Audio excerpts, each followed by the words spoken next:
ఎలా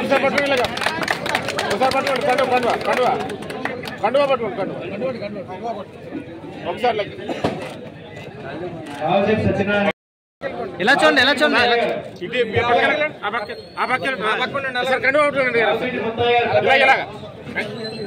పూలు తీయమ్మ అక్కడ సార్ సార్ సార్ ఒకసారి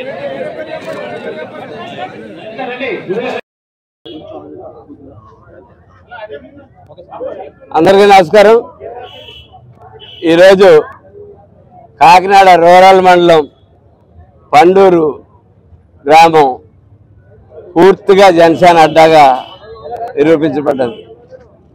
ఆవేళ మీరు నామినేషన్లు కూడా వేయనివ్వకుండా అడ్డుపడుతున్న రోజుల్లో మేము నామినేషన్ వేసి మా ఎంపీటీసీ 700 చిల్లర మెజార్టీ తోటి విజయం సాధించిన గ్రామం ఇది.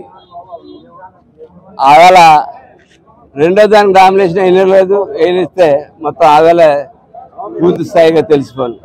ఆ గ్రామం నుంచి ఈవేళ వెంకటేశ్వరరావు నాయకత్వంలో, అలాగే మా ఎంపీటీసీ గారి నాయకత్వంలో, రమణ గారి నాయకత్వంలో, వీరందరి నాయకత్వంలో అనేక మంది ఈవేళ పవన్ కళ్యాణ్ గారి యొక్క, చంద్రబాబు నాయుడు గారి యొక్క కలయిక చూసి ఈ రాష్ట్రాన్ని వీరైతేనే చంద్రబాబు యొక్క అనుభవం, అలాగే పవన్ కళ్యాణ్ యొక్క మంచి మనసుతోటి ఈ రాష్ట్రాన్ని చాలా గొప్పగా పరిపాలించగలరన్నటువంటి ఒక ఆలోచనతోటి వీరందరూ ముందుకొచ్చి ఇంత పెద్ద ఎత్తున ఇవాళ ఈ పండూరు గ్రామంలో జాయిన్ అవ్వడం జరిగింది.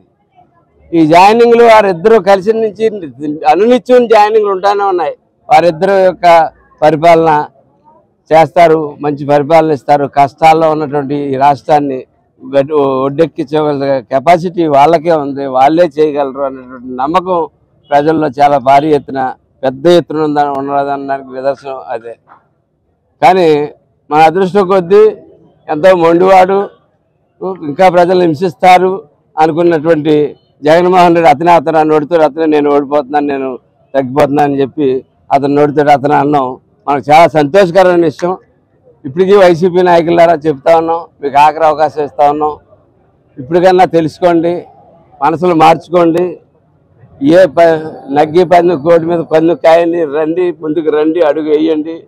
ఈ పరిపాలన బ్రహ్మాండమైన పరిపాలన ఈ రాష్ట్రానికి అవసరం, వారికి రండి. అంతేగాని గత 4.5 సంవత్సరాలుగా మమ్మల్ని ఇబ్బందులు పెట్టిన రీతిలో కానీ, రేపు మమ్మల్ని ఇబ్బంది పెడతామన్న ఆలోచన కానీ మీలో ఉండుంటే, అపారమైన అనుభవం ఉన్నటువంటి తెలుగుదేశం నాయకులు మాతో ఉన్నారు, ఉడుకు రక్తంతో ఉన్నటువంటి జన సైనికులు మాతో ఉన్నారు. అది మర్చిపోవద్దని చెప్పి హెచ్చరిస్తున్నాను. కూడా ఒక రకంగా హెచ్చరిస్తా ఉన్నాను.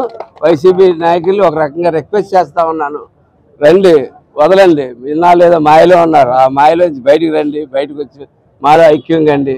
లేదా అక్కడ ఉంటే మటుకు ఈ వార్నింగ్ని మటుకు ఖచ్చితంగా గుర్తుపెట్టుకోమని, దాని పర్యాసం మీరు చెల్లించుకోవాల్సి వస్తుందని చెప్పి తెలియజేస్తా ఉన్నాను.